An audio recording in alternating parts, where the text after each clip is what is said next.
8 እና 7 ሰው 7 ሰው አዎ ስንት ሄክታር ነው ይሄ አንድ ጥማር ነው ከበፊትም አርሶ አደርን ከዛን ቀጥለን ፊት ስንቆ በበሬ ነው የምንቆ አሁን ደግሞ ጊዜው ተሻሽሎልን ያው የማሽን ከመጣ ወዲህ በዚህ መቋት ጀመርን ስለዚህ እኔንም ይጠቅማል ተፈሮንም ይጠቅማል ለዛው ነው ገዘውት እኔ እስቲ ለሙከራ ብዬ እቺን በመስመር ነው የዘራሁት እቺን ጤፍ ማለት ነው የዛኔ 15 ኪሎ ነው የዘራሁት በአንድ ጥማር ላይ ማለት ነው ወረዳው ጤፍ ባልግ ላይ በአብዛኛው በጤፍ የሚለማ ነው የወረዳችን መሬት በክረምት ደግሞ ጤፍ አለ ገብስና ስንዴ በብዛት የሚመረትበት ነው ወደ ቆላማው አካባቢ ደግሞ ቦሎቄ ነው የሚመረተው ቦሎቄ አሁን እንደዚህ አይነት ማሽኖች ቦሎቄ የሚሰበስቡበት ሁኔታ የለም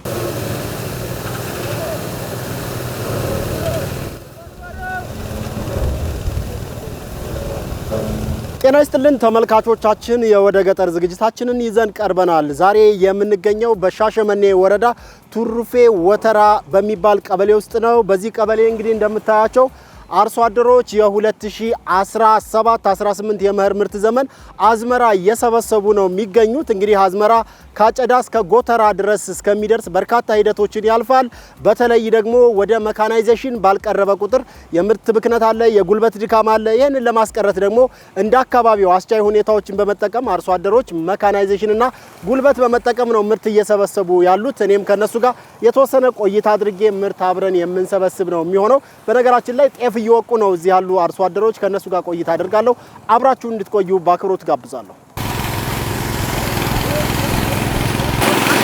አሸም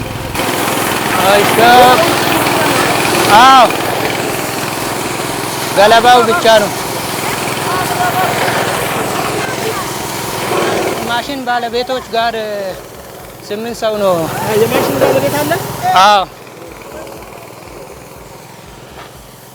ምን አልመታል ዘንድሮ ያው ስንዴም አለ እንግዲህ እንደምታዩ እቺ ጤፍ ናት ጤፍም አለ ስንዴም አለ ያው እዚህ በብዛት የሚዘራ ጤፍና ስንዴ ነው በዚህ ምን ይመስላል አዝመራ ዘንድሮ አጠቃላይ እንዴት ስታለማከረም አሪፍ ነው ያው የዝናብ ትንሽ ወደ አላ ላይ ዝናብ እጥረት አለ አሪፍ ነው ሁሉም አሁን እንግዲህ አጭደህ እየወቃህ ነው የደረስነውና እንዴት ማሳ እንዳዘጋጀ አረም እንዴት ስታረም እንደነበረ እስኪ በደንብ ንገረኝ ያው በመጀመሪያ በበሬ ይታረሳል አንዳንዴ ያው የመሬት ጠንካራነት ወይ ደግሞ የመሬት ቆሻሻ ምናምን ካለበት በትራክተርም ይታረሳል በበሬም ይታረሳል ከዛ በኋላ በበሬ ታርሶ እንደገና ጤፍም ይዘራል ስንዴም ይዘራል ከተዘራ በኋላ በመጀመሪያ የአረም መድኃኒት አለ የአረም መድኃኒት ይረጭና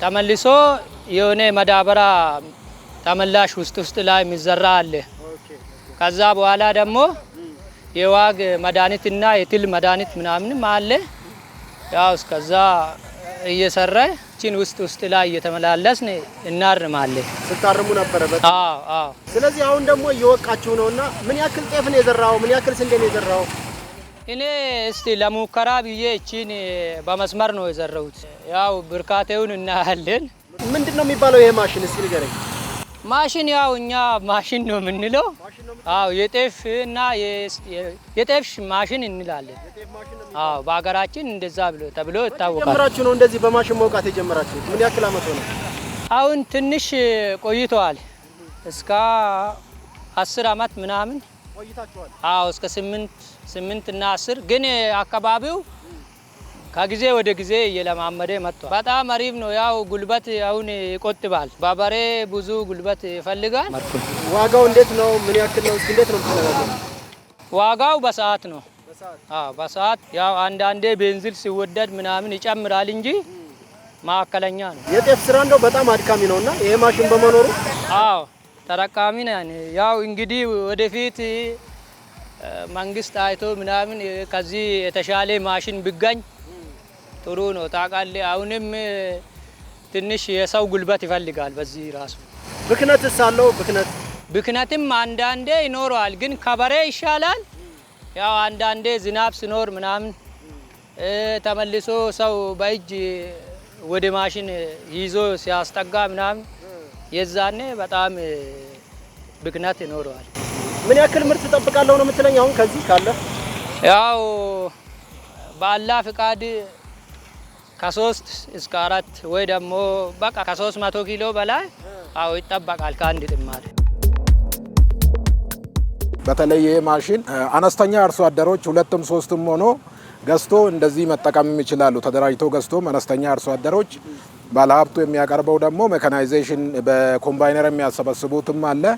በዚህ አንደኛው አድቫንቴጁ አነስተኛ አርሶ አደሮችም ወጣቶችም ተደራጅቶ በዚህ መልኩ ወደ ምርት መሰብሰቡ መሰማራትም ይቻላል። ሁለተኛ ጥቅሙ ደግሞ ይሄ በዚህ ማሽን የሚወቃው የምርት ብክነትንም ይቀንሳል። ምርት አይባክንም። ሁለተኛ ደግሞ የምርቱም ጥራት ከሌላ ካፈር ከእበት ከሌላ ባዕድ ነገሮችም ንጹህ ምርት ነው የሚሰበሰበው። ሁለተኛ ደግሞ የሰው ጉልበት ነው። የሰው ጉልበት እና የከብት ጉልበትንም አስቀርቷል። ይሄ በተወሰነ ሰው ኃይል የሚወቃ ነው። ባህላዊ ምርት አሰባሰብ ወይንም በባህላዊ መልኩ የሚወቃ ቢሆን ሙሉ ቀን ነው ይሄ ሰው ሲሰራ የሚውለው። የሰው ጉልበትም እዚህ ላይ ይበክናል፣ የከብት ጉልበትም እዚህ ላይ ይበክናል። በዛው ልክ ደግሞ የምርት ብክነትም የጥራት ማነስም በዛው ልክ ደግሞ እየጨመረ ይሄዳል በባህላዊ ምርት አሰባሰቡ ላይ። የዚህ ማሽን ባለቤት ነህ? አዎ። ምንድነው የሚባለው ማሽኑ? ማሽኑ ያው ሞተሩ ሮብል ይባላል።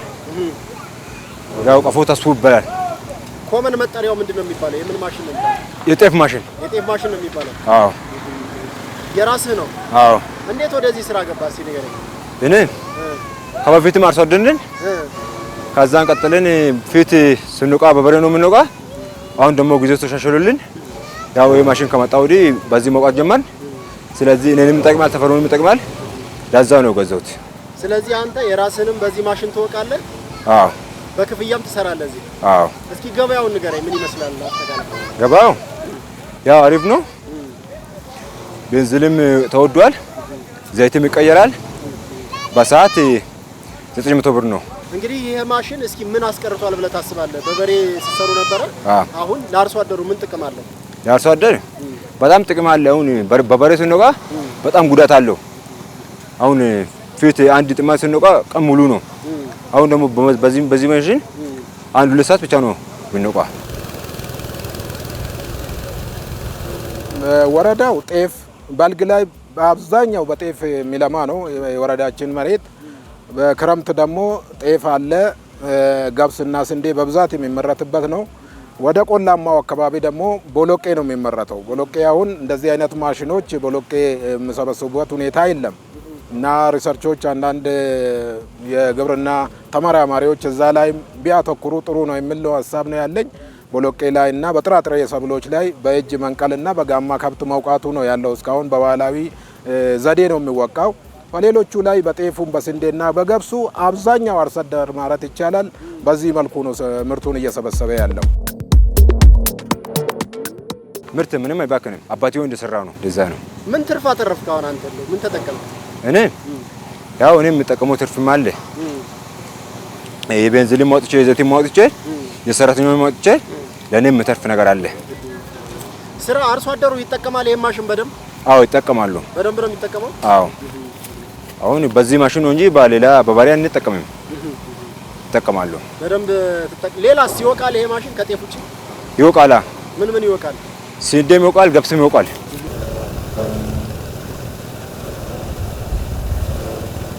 አብዱራህማን እዚህ ጤፍ እየወቃችሁ ነው ያገኘኋችሁ። እስኪ እንዴት ነው ስታለሙ የነበረስ? ክረምት ምን ይመስላል? ክረምት ጥሩ ነው። መጀመሪያ ሳይዘራ በፊት መሬት ታርሶ በትክክል ታርሶ መሬቱ ፍርፍር ከተባለ በኋላ ጤፍ እንዘረበታለን። ከዘራን በኋላ ጤፍ ከበቀለ ማዳበሪያ እንሰጠዋለን።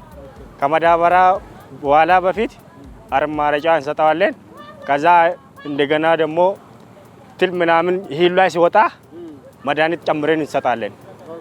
ከዛ እሱ አሁን እንደገና ፍሬ ለማምላት እንደገና ሲጀምር ዋግ የሚባል አለ የሱ ማለት ነው። አዎ ከዛ እሱ እንረጭበታለን። ይሄን እህል በተለይ በጥሩ ሁኔታ ከመጣ በቃ ዳና እናገኛለን ብለን ልባችን ደስተኛ ሆነን እና ፈጣሪንም እናመሰግናለን። ጥሩ ነው ዘንድሮ በጣም ጥሩ ነው። ምን ዘርተሃል አንተ? እኛ ጤፍ፣ ስንዴ፣ በቆሎ፣ ጎመን፣ ጥቅል ጎመን ማለት ነው። ያው በጋራ ነው የምትሰሩት እዚህ? አዎ በደቡ በጋራ ነው የምንሰራው። እስኪ ንገረኝ፣ አሁን ውቂያ እየወቃችሁ ነው። ይሄ ማሽን እንዴት አቃለለላችሁ ንገረኝ። አሁን ይሄ ማሽን በመጀመሪያ ዋላ እንደታጨደ ማሽን ውስጥ ሲገባ ገለባ እና ምርቱን ለይቶ ያወጣል። ከዛ ይሉ ወደ ከገለባ ውጪ ከወጣ እናበጥራለን እንደገና። ከዛ ካበጠርን በኋላ ወደ መዳበሪያ ይጨምራል ማለት ነው። በጣም ቀልሏል። በየቀበሌው ልማት ሰራተኞች አሉን። ልማት ሰራተኞች ምርት በጊዜ እንዲሰበሰብ በተለያዩ ነገሮች ምርት ሊባክን ይችላል። በአዋፋት ሊባክናል። ከብት ምርት የሚቀንሱ ብዙ ፋክተሮች አሉ። ከዛ ምርቱም በጊዜ እንዲሰበስብ በተለይም ደግሞ የምርት ብክነትም ለመቀነስ አርሶ አደሩ በሜካናይዜሽን በዚህ አይነት መልኩ ምርቱን እንዲሰበስብ የኤክስቴንሽን ድጋፍ በኤክስቴንሽን ባለሙያ ከወረዳ እስከ ቀበሌ ባለው የግብርና ልማት ሰራተኞቻችን በቂ ዝግጅት አድርጎ አሁን ወደ ስራ ተገብቶ አርሶ አደሩን እየዘሩ እያገዙበት ያሉበት ሁኔታ ነው ያለው።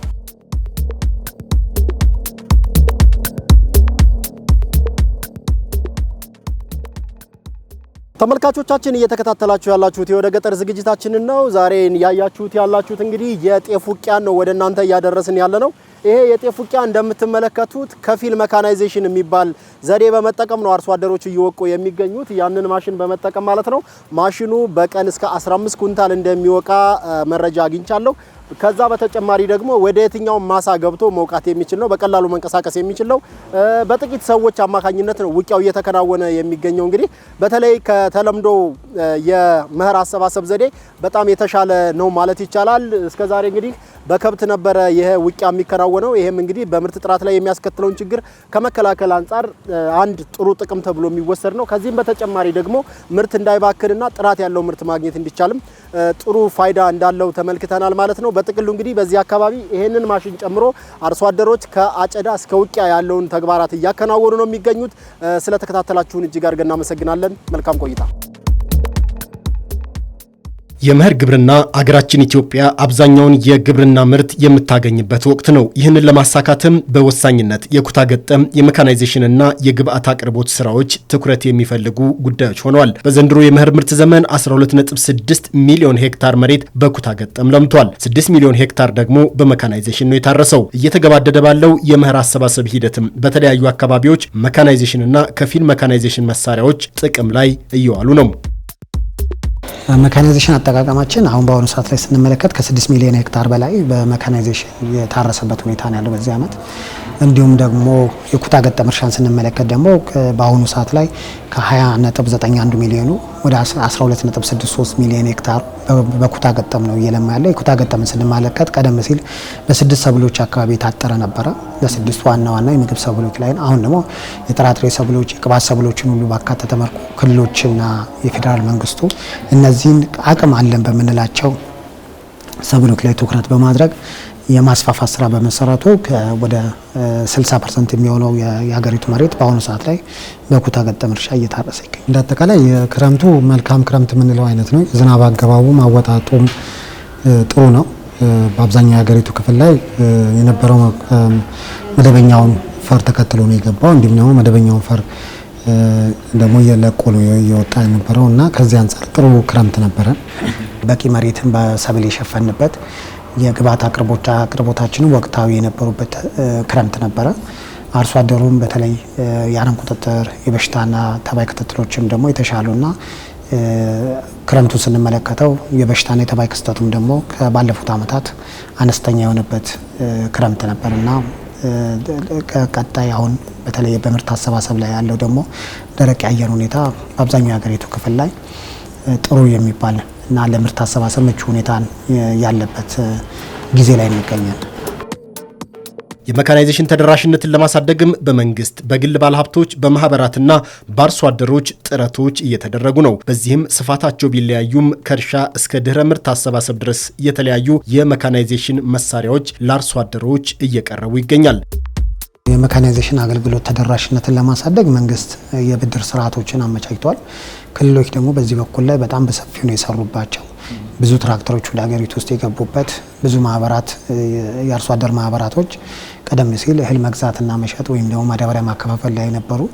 አሁን ግን የሜካናይዜሽን አገልግሎት የሚሰጡ የሆኑበት፣ ወጣቶች በጋራ ተደራጅተው የሜካናይዜሽን አገልግሎት እየሰጡ ያሉበት ሁኔታ ላይ እንገኛለን። ከዚህ አንጻር በሁሉም ክልሎች በሚባል ደረጃ በሜካናይዜሽን ሊታረስ የሚችለውን መሬት ከማረስ አንጻር በየአመቱ በሚሊዮኖች የሚቆጠሩ ሄክታሮች እየጨመሩ ነው የመጡትና ከዚህ አንጻር በተለይ በእርሻ በኩል ላይ ጥሩ ውጤት ላይ ነን ብለን እናስባለን። እንዲሁም ደግሞ የኮምባይን ሃርቨስተሮችም ከማስገባት አንጻር ከ700 በላይ የኮምባይን ሃርቨስተሮች ሀገሪቱ ውስጥ ይገኛሉ በአሁኑ ሰዓት ላይ። ይህን ደግሞ ማህበራቶች በዚህ በኩል የተሳተፉበት ሁኔታ አለ። የግል ባለሀብቶችም የኮምባይኖቻቸውን መጠን የመጨመር፣ የግብርና መሳሪያዎች ከታክስ ነፃ መደረጋቸው፣ በተለይ ደግሞ እንዲሁም የብድር አገልግሎት በመንግስት በኩል መመቻቸቱ እነዚህን መሳሪያዎች በአርሶ አደሩና የአርሶ አደር አገልግሎት በሚሰጡ ድርጅቶች ላይ በሰፊው እንዲገኙ አድርጓልና አርሶ አደሩም ከዚህ እየተጠቀመ ይገኛል።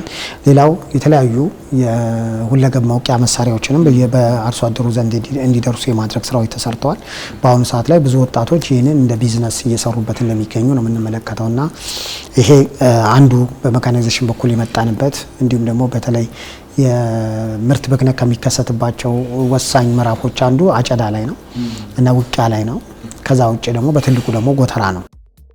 በመኸር በዋና ዋና ሰብሎች ከተሸፈነው 20.9 ሚሊዮን ሄክታር መሬት ከ650 ሚሊዮን ኩንታል በላይ ምርትም ይጠበቃል።